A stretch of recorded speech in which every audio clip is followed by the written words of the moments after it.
I decree and declare any person who receive the prophet, you receive the reward of the prophet. I'm talking about the prophet Elijah. When soldiers was coming to catch him, and Elijah says, if I am the man of God, let the fire comes from heaven, and automatically the fire from heaven consume these people. I decree and declare, because you receive the prophet, the fire comes from heaven, and this fire consume your enemies. I said this fire consume your enemies.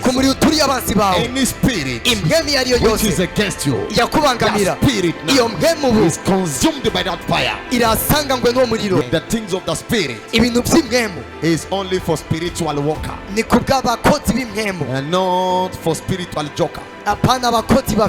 In the mighty name of Jesus, because you are here, I decree and declare, let the things of the spirit begin to work for your good.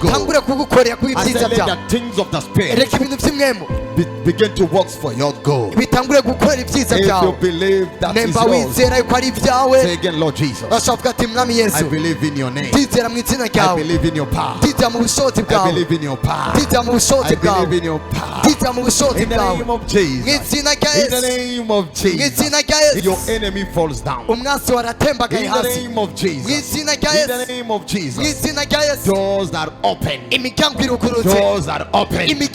Doors are open. In the name of Jesus, say after me, victory, victory, victory, victory, victory, victory. So we are here for one reason. We are here for your victory. I receive it. I repeat again.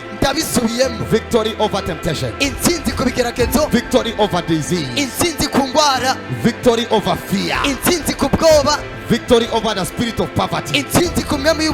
Victory over spirit of death. Victory, victory, victory, victory. You can celebrate. I receive it. Say after me, Jesus.